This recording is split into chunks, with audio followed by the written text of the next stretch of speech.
Dalam dunia yang penuh kebisingan, kebijaksanaan kuno Stoicisme memancarkan cahaya tentang bagaimana menghadapi kekacauan hidup dengan ketenangan dan kekuatan. Ingin tahu bagaimana prinsip-prinsip ini bisa mengubah hidup Anda? Tetap di sini, jangan sampai terlewat. Halo semuanya, di video kali ini, kita akan mendalami filosofi Stoicisme yang luar biasa ini, bukan hanya sebagai subjek akademis, tetapi sebagai alat praktis untuk menjalani hidup yang lebih baik dan lebih terpenuhi. Stoicisme bukan tentang menekan emosi atau menghadapi kesulitan dengan sikap tegar, tetapi tentang mengubah setiap tantangan menjadi kesempatan untuk pertumbuhan pribadi dan menemukan kebahagiaan dalam prosesnya. Bergabunglah dengan saya saat kita menjelajahi bagaimana menerapkan prinsip-prinsip abadi ini dalam kehidupan modern, menjadikan setiap hari tidak hanya bisa dijalani tetapi penuh makna dan warna. Jika Anda menghargai apa yang kami lakukan di sini, mohon tekan tombol subscribe, like, dan komentar di bawah. Jangan lewati bagian manapun dari video ini. Anda bukanlah mayoritas. Anggaplah diri Anda sebagai pengecualian yang ditakdirkan untuk sepenuhnya merangkul wawasan mendalam yang akan kita jelajahi bersama. Para Stoik mengajarkan bahwa persepsi kita tentang diri sendiri seringkali dikaburkan oleh penilaian dan bias kita. Apa yang kita pikir kita ketahui tentang diri kita sendiri, bagaimanapun, narasi internal ini tidak selalu selaras dengan bagaimana orang lain memandang kita. Misalnya, Anda mungkin melihat diri Anda sebagai orang yang pendiam atau introvert, sementara orang lain mungkin menganggap sifat pendiam Anda sebagai kebijaksanaan atau kedalaman. Kesenjangan antara persepsi diri dan persepsi eksternal ini dapat menyebabkan kesalahpahaman dan miskomunikasi, tetapi juga menawarkan kesempatan unik untuk pertumbuhan dan perbaikan diri. Stoicisme mendorong kita untuk merenungkan persepsi kita sendiri dan mempertanyakannya. Mengapa kita melihat diri kita dengan cara tertentu? Apakah pandangan ini membatasi kita atau dapatkah pandangan ini dimanfaatkan untuk mendorong kita maju? Marcus Aurelius sering menulis tentang pentingnya kesadaran diri dan menyelaraskan persepsi kita dengan realitas. Dia menyarankan bahwa dengan memahami sifat pikiran kita dan bagaimana pikiran tersebut mempengaruhi persepsi kita, kita dapat mulai mengendalikannya dan pada gilirannya mengendalikan reaksi kita. Proses ini bukan tentang mengubah siapa kita, tetapi lebih tentang memahami diri kita sendiri dengan lebih baik sehingga kita dapat beroperasi lebih efektif dalam lingkup apa yang dapat kita kendalikan. Selain itu, para Stoik berpendapat bahwa realitas, apa yang sebenarnya ada, lebih penting daripada persepsi yang bisa menipu. Mereka menyarankan agar kita fokus pada informasi faktual dan pengalaman langsung daripada terjebak dalam bagaimana seharusnya atau bagaimana kita ingin orang lain melihat kita. Penekanan pada hidup sesuai dengan alam dan menerima segala sesuatunya sebagaimana adanya tanpa penilaian atau gejolak emosional yang tidak perlu adalah salah satu pilar utama pemikiran Stoik. Dalam praktiknya, menyelaraskan persepsi dengan realitas berarti melangkah mundur dari reaksi langsung kita dan menilai situasi secara lebih objektif.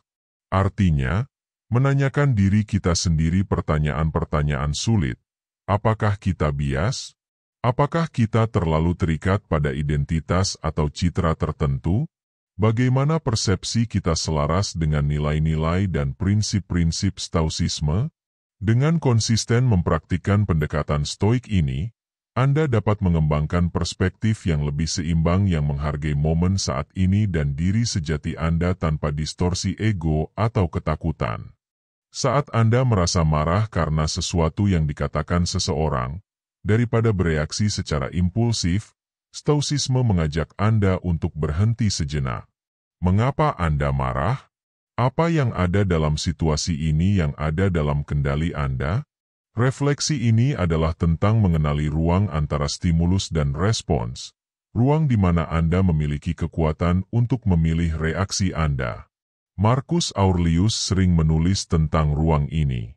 Dia menyarankan agar kita memperlakukan ruang ini sebagai momen refleksi untuk menentukan apakah respons emosional kita selaras dengan nilai-nilai inti dan pemahaman rasional kita.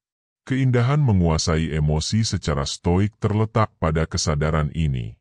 Ini tentang mengamati perasaan Anda tanpa keterikatan, mengakui keberadaannya, dan kemudian memutuskan bagaimana Anda akan membiarkannya mempengaruhi Anda. Ini tidak berarti Anda tidak akan merasa marah, kesal, atau sangat gembira.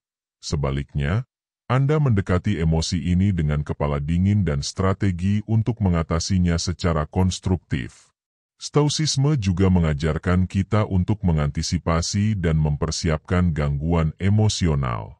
Sama seperti seorang pelaut mengantisipasi badai di laut, seorang stoik mempraktikkan skenario dalam pikiran untuk mempersiapkan gejolak emosional.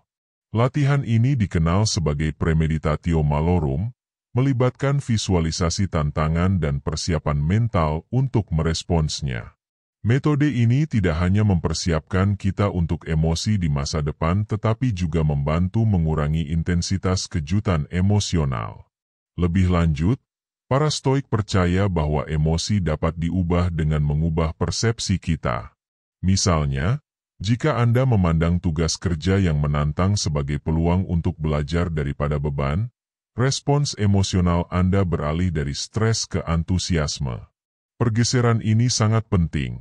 Bukan dunia di sekitar kita yang harus berubah, tetapi lanskap internal kita, penilaian kita dan cerita yang kita ceritakan kepada diri kita sendiri tentang keadaan kita.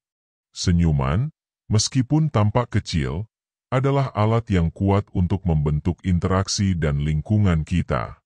Filsuf Stoik Epictetus pernah menyarankan bahwa kita memiliki kemampuan untuk mewarnai keadaan kita dengan tanggapan dan sikap kita. Senyuman bisa menjadi pilihan sadar, cerminan keyakinan stoik dalam mempertahankan sikap tenang dan positif tanpa memandang keadaan eksternal. Mengapa senyuman begitu kuat? Secara biologis, tersenyum mengaktifkan pelepasan neurotransmitter yang meningkatkan suasana hati seperti dopamin, endorfin, dan serotonin di otak kita. Ini tidak hanya membuat tubuh Anda rileks tetapi juga bekerja untuk menurunkan detak jantung dan tekanan darah Anda, menciptakan perasaan bahagia dan ketenangan. Namun, dampaknya melampaui aspek biologis, itu sangat sosial. Senyuman itu menular, cara alami manusia untuk terhubung. Ketika Anda tersenyum, kemungkinan besar orang lain akan tersenyum kembali, menciptakan siklus positif. Memilih untuk tersenyum bahkan saat menghadapi tantangan adalah praktik ketahanan dan kebajikan. Ini tentang menegaskan kendali Anda atas suasana hati dan disposisi Anda, tidak peduli tekanan eksternal. Ini adalah manifestasi fisik dari gagasan stoik bahwa meskipun kita tidak dapat mengendalikan semua peristiwa eksternal, kita dapat mengendalikan tanggapan kita dan dengan demikian mempengaruhi lingkungan kita secara positif. Terlibat dalam tindakan sederhana tersenyum sejalan dengan komitmen stoik terhadap kebajikan. Ini tidak hanya meningkatkan kesejahteraan Anda sendiri tetapi juga kesejahteraan orang-orang di sekitar Anda. Ini adalah cara mudah namun kuat untuk mempraktikkan kebaikan dan niat baik, aspek penting dari etika stoik. Dalam hiruk-pikuk kehidupan sehari-hari, senyuman adalah momen kelegaan, alat untuk membawa ketenangan tidak hanya bagi diri sendiri tetapi juga bagi mereka yang berinteraksi dengan Anda. Stoicisme pada intinya mengajarkan kita tentang pentingnya fokus pada saat ini. Idenya sederhana namun mendalam, masa kini adalah semua yang benar-benar kita kuasai. Peristiwa masa lalu telah terjadi dan tidak dapat diubah. Masa depan, meskipun dapat dipengaruhi, pada akhirnya tidak pasti. Fokus pada masa kini adalah salah satu pilar utama kebijaksanaan stoik, dan salah satu yang dapat mengubah cara kita menjalani kehidupan sehari-hari. Mengapa fokus ini begitu bermanfaat? Hidup di masa kini memungkinkan kita untuk sepenuhnya terlibat dengan kegiatan kita saat ini dan membebaskan kita dari beban yang seringkali luar biasa dari penyesalan masa lalu dan kecemasan masa depan. Seneca menasihati bahwa memikirkan masa lalu dan terlalu khawatir tentang masa depan tidak ada gunanya selain mencuri kegembiraan dan efektivitas kita saat ini. Dia dengan terkenal mencatat bahwa kita menderita lebih banyak dalam imajinasi daripada dalam kenyataan. Dengan berkonsentrasi pada masa kini, kita dapat menerapkan upaya dan kecerdasan kita di tempat yang paling efektif.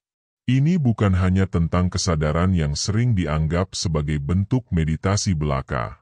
Dalam Stoicisme, ini tentang membuat keputusan praktis dan rasional yang selaras dengan nilai dan kebajikan kita.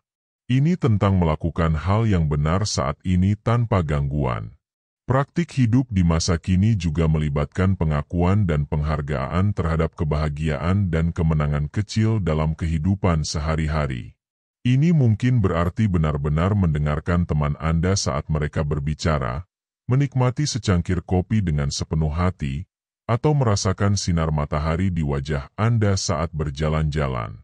Para Stoik mengajarkan kita bahwa menghargai momen kecil ini tidak hanya meningkatkan kebahagiaan kita tetapi juga membantu kita mengembangkan rasa syukur yang mendalam. Kebajikan merupakan inti dari Stoicisme. Para Stoik percaya bahwa kebajikan adalah satu-satunya kebaikan yang sejati, dan hidup yang dijalani dengan kebajikan akan mengarah pada kebahagiaan dan kedamaian batin. Ada 4 kebajikan utama dalam Stoicisme: kebijaksanaan, keadilan, keberanian, dan pengendalian diri. Kebijaksanaan melibatkan kemampuan untuk membuat keputusan yang tepat berdasarkan pengetahuan dan pengalaman. Keadilan berarti memperlakukan orang lain dengan adil dan menghormati hak-hak mereka. Keberanian adalah kemampuan untuk menghadapi kesulitan dengan teguh dan tidak takut. Pengendalian diri adalah kemampuan untuk mengendalikan emosi dan hasrat kita. Bagaimana kita menerapkan kebajikan ini dalam kehidupan sehari-hari? Misalnya, dalam menghadapi situasi sulit, kita dapat menggunakan kebijaksanaan untuk menilai tindakan terbaik yang harus diambil. Kita dapat menunjukkan keadilan dengan memperlakukan orang lain dengan hormat dan adil, bahkan jika mereka tidak melakukan hal yang sama kepada kita. Keberanian memungkinkan kita untuk menghadapi ketakutan dan tantangan tanpa gentar, sementara pengendalian diri membantu kita mengendalikan reaksi emosional kita dan tetap tenang di tengah-tengah kekacauan. Selain itu, Stoicisme mengajarkan kita untuk menerima kematian sebagai bagian alami dari kehidupan. Ini mungkin terdengar suram, tetapi para Stoik percaya bahwa dengan merenungkan kematian, kita bisa hidup dengan lebih penuh. Marcus Aurelius sering menulis tentang kematian dalam Meditations-nya, mengingatkan dirinya sendiri bahwa setiap hari adalah hadiah dan bahwa kita harus menjalani hidup kita seolah-olah itu adalah hari terakhir kita. Pemikiran ini bukan tentang hidup dengan ketakutan akan kematian, tetapi tentang menghargai waktu yang kita miliki dan memastikan bahwa kita menggunakannya dengan cara yang berarti. Stoicisme juga mengajarkan pentingnya memahami dan menerima hal-hal yang berada di luar kendali kita. Banyak stres dan kecemasan kita berasal dari keinginan untuk mengendalikan hal-hal yang sebenarnya di luar kendali kita. Para Stoik mengajarkan bahwa kita harus memfokuskan energi kita pada hal-hal yang bisa kita kendalikan, seperti tindakan dan sikap kita sendiri. Ini adalah konsep dasar dari dikotomi kendali yang diajarkan oleh Epictetus. Ketika kita menyadari bahwa kita tidak dapat mengendalikan apa yang dipikirkan atau dilakukan orang lain, kita bisa mulai melepaskan keinginan untuk mengendalikan dan sebaliknya, fokus pada bagaimana kita menanggapi situasi. Ini memberikan kita rasa kebebasan dan melepaskan kita dari banyak beban emosional. Persepsi kita tentang kesuksesan seringkali didasarkan pada standar eksternal seperti kekayaan, status, dan pengakuan. Namun, Stoicisme mengajarkan bahwa kesuksesan sejati berasal dari hidup yang selaras dengan kebajikan dan menjalani hidup yang bermakna. Seneca menulis bahwa orang yang benar-benar kaya adalah orang yang tidak membutuhkan apa-apa. Ini berarti bahwa kebahagiaan sejati tidak tergantung pada hal-hal materi atau pengakuan dari orang lain, tetapi pada pemenuhan dalam hidup kita dan dalam bagaimana kita hidup sesuai dengan nilai-nilai kita. Terakhir, Stoicisme mengajarkan pentingnya hubungan manusia. Para Stoik percaya bahwa kita adalah makhluk sosial dan bahwa kebahagiaan kita terikat dengan kebahagiaan orang lain. Marcus Aurelius menulis tentang pentingnya berkontribusi kepada komunitas dan menjalani kehidupan yang bermanfaat bagi orang lain. Ini berarti bahwa kita tidak hanya fokus pada diri sendiri, tetapi juga memperhatikan kesejahteraan orang lain. Melalui tindakan kebaikan, belas kasih, dan keadilan, kita bisa menciptakan dunia yang lebih baik bagi diri kita sendiri dan orang lain. Itulah 10 prinsip Stoicisme yang bisa mengubah hidup Anda.